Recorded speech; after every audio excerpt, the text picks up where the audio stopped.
મોંઘવારી, ભ્રષ્ટાચાર, મોંઘું શિક્ષણ, ટ્રાફિકથી પરેશાન સુરતની જનતાનો ઉકળતો ચરુ શહેરમાં દેખાયો અને એના ભાગરૂપે અલગ અલગ વિસ્તારમાં બેનરો લાગ્યા કે હવે તો અમે ભ્રષ્ટાચારથી થાકી ગયા, દારૂ અને ડ્રગ્સના દૂષણથી થાકી ગયા, મોંઘા શિક્ષણથી થાકી ગયા, ભ્રષ્ટાચારથી થાકી ગયા, ટ્રાફિક જામથી થાકી ગયા. અને આ વાત આખા સુરતમાં વાયુ વેગે ફેલાઈ અને વાતના પોસ્ટરો આખા ગુજરાતમાં સમાચાર માધ્યમોથી પહોંચી ગયા. ત્યારે ડરી ગયેલી ભાજપે પોલીસ તંત્રને આદેશ કર્યો, પોલીસ તંત્રનો દુરુપયોગ કરી અને આમ આદમી પાર્ટીના કાર્યકર્તાઓ, નેતાઓ ઉપર એફઆઈઆર કરવાનો ભાજપે આદેશ કર્યો.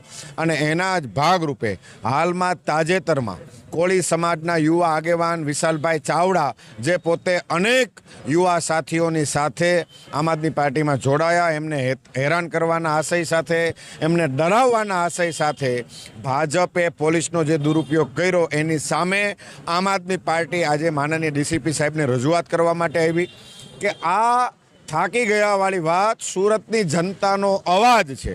જો ભાજપને એમ લાગતું હોય કે અમે જેનો અવાજ છીએ તો અમે ભાજપનો પણ આભાર માનીએ છીએ કે એણે સ્વીકાર્યું કે દબાયેલો અવાજ, જનતાનો અવાજ આમ આદમી પાર્ટી ઉપાડે છે. લોકો ભ્રષ્ટાચારથી થાકી ગયા છે, એ અવાજ જનતાનો અવાજ છે અને ભાજપ એવું માને છે કે આમ આદમી પાર્ટી એનો અવાજ છે. તો હા, અમે એનો અવાજ છીએ. અમારા યુવા કાર્યકર કોળી સમાજના આગેવાન શ્રી વિશાલભાઈ ચાવડા ઉપર પોલીસ તંત્ર દ્વારા ખોટી રીતે દબાવવાના આશય સાથે, ડરાવવાના આશય સાથે ભાજપના ઇશારે જે એફઆઈઆર કરી છે એ બાબતે અમે રજૂઆત કરવા માટે માનનીય ડીસીપી સાહેબને રૂબરૂ મળ્યા અને અમે સંદેશો આપીએ છીએ ભારતીય જનતા પાર્ટીને, ભાજપની તાનાશાહ સરકારને કે તમારી આવી લુખ્ખી તાનાશાહીથી, ડરામણી વાતોથી અમે કાંઈ ડરવાના નથી. અમે સરદાર વલ્લભભાઈ પટેલના વંશજો છીએ.